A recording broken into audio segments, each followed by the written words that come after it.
যি গুৰু দায়িত্ব আপোনালোক দিছে বৈকুণ্ঠৰ পুৰাণ সূৰ্য মহাভাগৱত।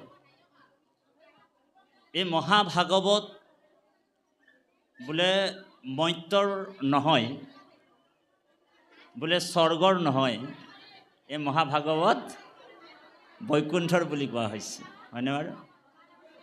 আৰু এই বৈকুণ্ঠৰ মহাভাগৱত ভাগ কলি যুগত আপোনাসৱ জীৱশ্ৰেষ্ঠ মানৱ জাতিয়ে শ্ৰৱণ কৰিবলৈ সুবিধা পালোঁ, হয়নে বাৰু? আমি সকলোৱে জীৱশ্ৰেষ্ঠ মানৱ জাতিৰ কল্যাণৰ কাৰণে মহাপুৰুষ জগতগুৰু শ্ৰীমন্ত শংকৰদেৱে আমাক কৃপা কৰিলে। এই মহাভাগৱত 18,000 সংস্কৃত শ্লোকত আছিল, 335টা অধ্যায় মূল সংস্কৃত আৰু 10টা লক্ষণ যুক্তেৰে 5,96,000 ইয়াৰ শব্দ ভাগৱত। গতিকে এই বৈকুণ্ঠৰ পুৰাণ সূৰ্য মহাভাগৱত ভাগ স্ত্ৰী ক্ষুদ্ৰ অন্তজাতি তৰুক বুলি কলিযুগত মহাপুৰুষ জগতগুৰু শ্ৰীমন্ত শংকৰদেৱে আমাক কৃপা কৰি পদবন্ধে এই মহাভাগৱত ভাগ তেৰাৰ অনুগামীসকলক লৈ ৰচনা কৰিছে, লিখিছে। আৰু এই মহাভাগৱত সেইসকলেহে পাণ কৰিব পাৰে বুলি কৈছে, শুনিব পাৰে, যাৰ নেকি কোটি জনমৰ পুণ্য সঞ্চিত আছে। বৰ গুৰুত্বপূৰ্ণ কথা, ধ্যান দি শুনিব। আমি ভক্তিমাতৃ আইসকলকো সেৱা জনাইছোঁ, বাপ সমস্তকো সেৱা জনাইছোঁ, বিনম্ৰ সেৱা জনাইছোঁ, যাতে ভাগৱতৰ কথা আমি 5টা নিয়ম পালন কৰি শুনিবলৈ কৈছে আমাৰ গুৰুজনাই। এই পদবন্ধে আছে, আপোনালোক পাইছে চাগে। ভাগৱতৰ কাষলৈ যেতিয়া আমি আহিম বা ভাগৱতৰ কথা যেতিয়া শুনিম, 5টা নিয়ম পালন কৰি আমি ঈশ্বৰৰ কথা শুনিবলৈ আমাক গুৰুজনাই কৈছে। 1 নম্বৰ হৈছে শুয়া সাৱধানে। পদৰ শেষে শেষে আমাক কৈছে গুৰুজনাই যে শুয়া সাৱধানে আমি ঈশ্বৰৰ কথা শুনিব লাগে।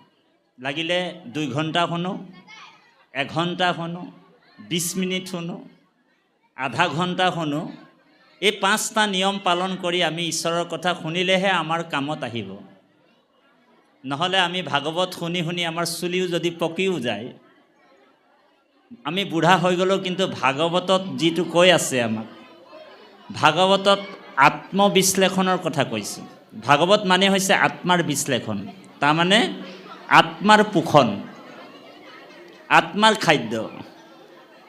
আমিতো বহুত এই মানৱীয় জন্মৰ আগত আমি বহুত জন্ম লৈছিলোঁ বাপাই সমস্ত দেই। আমি এদিন গৰুৰ পেটত সোমাইছিলোঁ, গৰুজনীও মোৰ মা আছিল দেই। আমি গাধৰ পেটতো সোমাই আহিছিলোঁ, গাধজনীও মোৰ মা আছিল। আমি জেঠীৰ পেটত সোমাই আহিছিলোঁ, জেঠীজনীও মোৰ মা আছিল। এনেকৈ 84 লক্ষ যোনি অতিক্ৰম কৰাৰ পিছত আমি মানৱীয় তনুটো পাইছোঁ। এইটো ভগৱানে আমাক কৃপা কৰি এই মনুষ্য দেহাটো দিছে। আৰু ভাৰতবৰ্ষৰ নিচিনা এটা পুণ্য ধামত, পবিত্ৰ ধামত আমাক জন্ম দিছে। আৰু ভাৰতত ইমান সংস্কাৰ আছে কাৰণ ইয়াত স্বয়ং ভগৱান কৃষ্ণই আবিৰ্ভাৱ হৈছে, অৱতাৰ হৈছে। স্বয়ং জগতৰ ঈশ্বৰ ইয়াত অৱতাৰ হৈছে। গতিকে এই ভাৰতবৰ্ষত নৰতনুটো পাইছোঁ আপুনি মই, মানৱীয় দেহাটো পাইছোঁ। এই মানৱীয় তনুটো পোৱাটো বহুত দুৰ্লভ বুলি কৈছে, পাবলৈ বহুত টান। মহাপুৰুষ মাধৱদেৱে নামঘোষাত লিখিছে, এ ভাৰত ৰত্নৰ দীপ মনুষ্য শৰীৰ নৌকা ৰাম নাম মহাৰত্নহাৰ হেনয় বাণিজ্য পাই যিটো জীৱন তৰিলা তাতো পৰে দুখী আউৰ নাই। ভাৰত ৰত্নৰ দীপ মনুষ্য শৰীৰ নৌকা ৰাম নাম মহাৰত্নহাৰ হেনয় বাণিজ্য পাই যিটো জীৱ নতৰিলা তাতো পৰে দুখী আউৰ নাই বুলি কৈছে।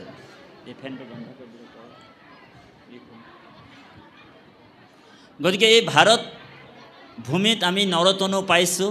আমাৰ গুৰুজনাই কৈছে 5টা নিয়ম পালন কৰি ভাগৱতৰ কথা শুনি আমি এই 24 তত্ত্বৰে যিটো আমাৰ এই দেহাটো পঞ্চভূত শৰীৰ, আমাৰ এই মানৱীয় জন্মটো সফল কৰিবৰ কাৰণে কৃষ্ণই কৃপা কৰি মানুহৰ তনুটো দিছে। গতিকে আমি আইসকলকো কৈছোঁ,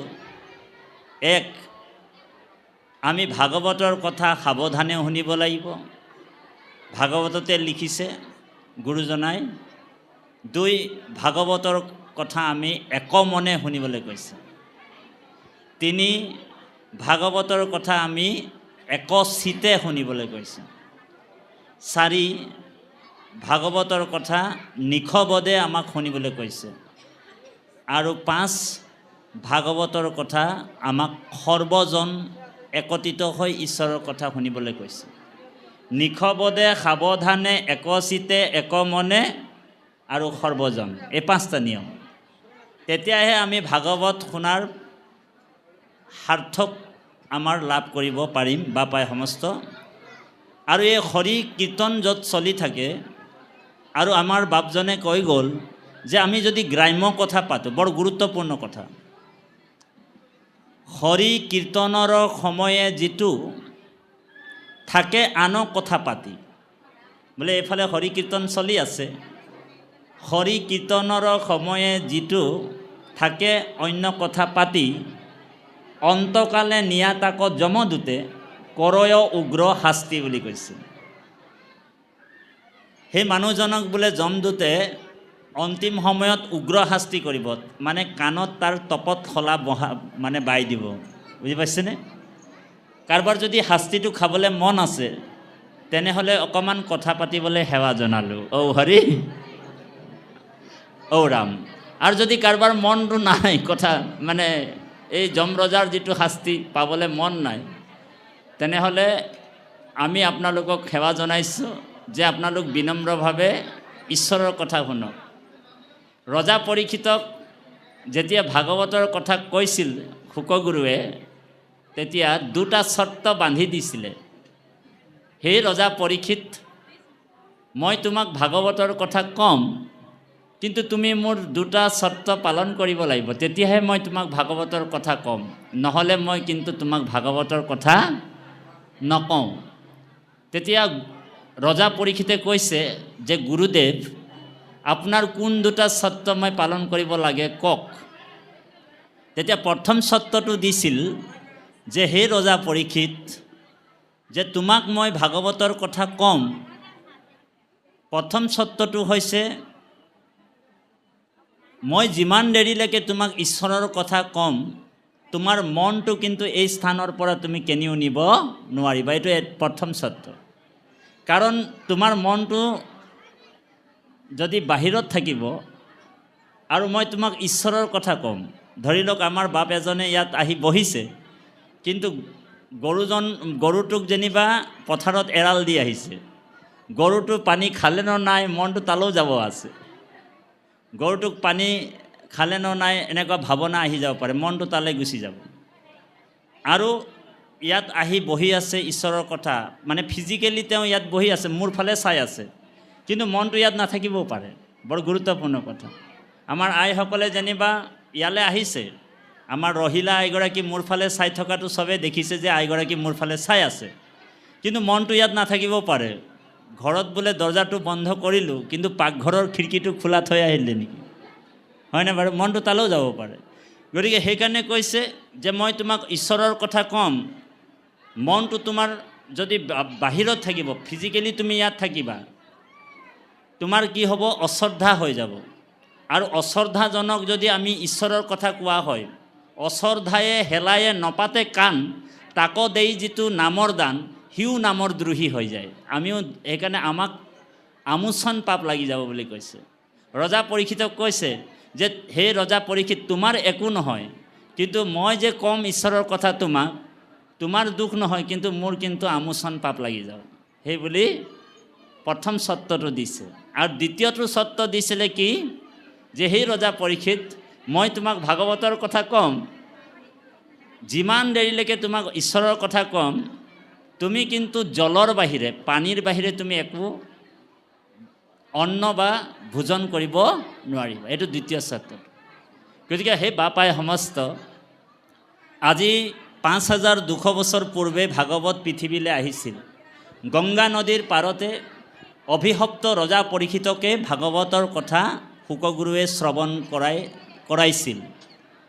আৰু আজি আমি 5000 বছৰ পাছত আমি ঈশ্বৰৰ কথা আজি এই আমাৰ চুতীয়াকাৰী বৰনামঘৰত আপোনালোক আমি শ্ৰৱণ কৰিছোঁ। আৰু গোটেই অসমতে এতিয়া ভাগৱত পাঠ আৰু ব্যাখ্যা চলি আছে, হয়নে বাৰু?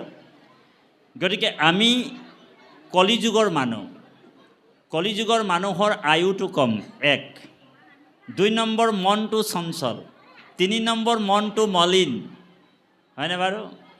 আৰু বেছি সময় আমি ঈশ্বৰৰ কথা শুনিব নোৱাৰোঁ। ৰজা পৰীক্ষিতৰ নিচিনা আমি 7 দিন 7 ৰাতি একেৰাহে বহি আমি ঈশ্বৰৰ কথা শুনিবলৈ আমাৰ ধৈৰ্য আছেনে বাপাই সমস্ত? নাই। বা তাঁতি বাপো আপোনালোকক 7 দিন ভাগৱতৰ কথা শুনোৱা আমাৰো ধৈৰ্য নাই, কলিযুগৰ মানুহ। গতিকে যিমানকণ সময় আমি ঈশ্বৰৰ কথা শুনিম, কৃপা কৰি আপোনালোক লাগিলে আধা ঘণ্টা শুনক, 20 মিনিট শুনক, নিজৰ জীৱনটো কৃপাধন্য লাভ কৰক, একান্তভাৱে শুনক। আপোনালোক বিভোৰ হৈ যাব ঈশ্বৰৰ কথা শুনি।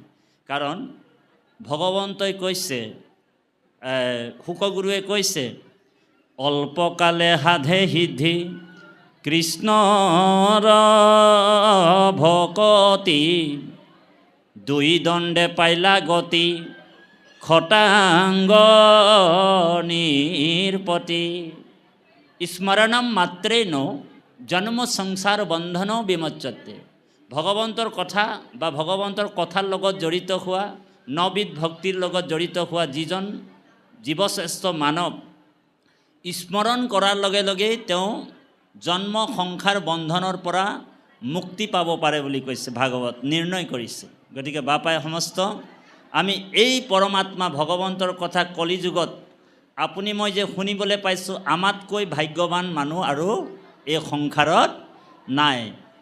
আজি এই চুতীয়াকাৰী বৰনামঘৰৰ যিমান বাপ আই যুৱক যুৱতী একত্ৰিত কৰি আমি যে ঈশ্বৰৰ এই অনুষ্ঠানটো পাতিছোঁ, ইয়াত যিসকল জীৱাত্মা আছে সকলো জীৱাত্মা সংস্কাৰী হয় দেই বাপ। পূৰ্বজন্মতে আপোনালোকৰ সংস্কাৰ আছে। ভাগৱতে সিদ্ধান্ত দিছে, 100 কোটি জনমৰ ভৈলা মহাভাগ, নৰ হৰি ৰক জীৱে তেবে পাৱে লাগ। 100 কোটি জন্মৰ যাৰ পুণ্য আছে, সেইজনে নৰ হৰি ৰক জীৱে তেবে পাৱে লাগ। তাক মূৰ দয়াত যেবে ভৈলা প্ৰতি আহি, সেহিহে কৰিবে পাৰে আমাৰো ভকতি। কৃষ্ণই নিজে কৈছে দেৱা। আকৌ 10ম স্কন্ধত গুৰুজনাই ভাগৱতৰ কৈছে, এই ৰাম 100 কোটি জনমৰ মহাপাপ চয়, যিটো মনুষ্যৰ নিৰন্তৰে ভৈলা ক্ষয়। হিজন কৃষ্ণ কথা শুনিবাক পাৰে, পাপীৰ কাণত পাপ হুচি হেন তাৰে। 100 কোটি জনমৰ মহাপাপচয়, যিটো মনুষ্যৰ নিৰন্তৰে ভৈলাক্ষয়। হিজন কৃষ্ণ কথা শুনিবাক পাৰে, পাপীৰ কাণত পাপে খুচি হেন তাৰে। পাপীজনে ঈশ্বৰৰ কথা শুনিব নোৱাৰে বা সুবিধা নাপায়। আমাৰ এই অনুষ্ঠানটিৰ যিসকল কৰ্মকৰ্তা আছে, উদ্যোক্তা মণ্ডলী, সেই কোনোবা এজন পাপীক গৈ কিনি নিমন্ত্ৰণ দিলেও, জানো পাৰি পাৰি আঁঠু লৈ লৈ মানে সেৱা জনালেও, ইয়ালৈ বোলে আপোনাৰ ভাগৱতৰ অনুষ্ঠান এটা পাতিছোঁ, আপোনালোক কিন্তু কৃপা কৰি আহিব। সেই মানুহজনক যদি সেৱা ধৰি আহিলেও ইয়ালৈ আহিব নোৱাৰে। বোলে কিয় নোৱাৰে? তাৰ জন্মে জন্মে কৰি আছে পাপৰ পৰ্বত, আজোৰন্তে নাহে নাম তাহাৰো জিভাতত। তেওঁ নাম ক'ব নোৱাৰে। তেওঁ কৃষ্ণ নাম ল'ব পাৰিবনে? নোৱাৰে। ইয়ালৈ আহিব নোৱাৰে। আৰু ভুলে কৰ্মে যদি আহিও যায়, যে নিমন্ত্ৰণটো দিছে যেতিয়া অকণমান যাওঁ, ৰক্ষা কৰি থৈ আহোঁ, ভুলে কৰ্মে যদি আহিও যায়, তেওঁ খন্তেকৰ সময়ত বহিব দেই। আৰু ঈশ্বৰৰ কথা যেতিয়া তেওঁ শুনিব, তেতিয়া তেওঁৰ কাণত বিন্ধা দি বিন্ধিব। বিন্ধা দি বিন্ধিব আৰু অকণমান দেৰি পিছত খুচমুচ কৰিব, এবাৰ এনেকুৱা কৰিব, এবাৰ এনেকুৱা কৰিব, খুচমুচ কৰিব আৰু লাহেকৈ উঠি গুচি যাব। ঔ হৰি ঔ ৰাম। তেওঁ বেছি সময়লৈকে কিন্তু ঈশ্বৰৰ কথা শুনিব নোৱাৰে, তেওঁৰ ধৈৰ্য নাই।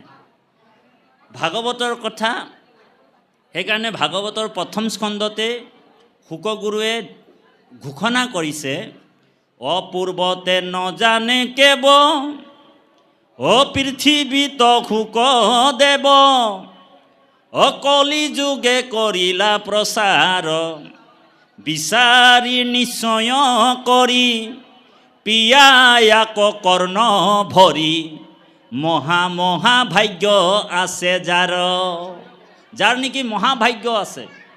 বোলে অকল ভাগ্য থাকিলে বোলে 10 লাখ টকাৰ লটাৰী লাগি যাব পাৰে, ভাগ্য আছিল তেওঁ 10 লাখ টকীয়া লটাৰী এটা পাই গ'ল। বোলে ভাগ্য আছিল বোলে দুই মহল RCC বিল্ডিং এটা হৈ গ'ল, ভাগ্য আছিল হ'ল আৰু।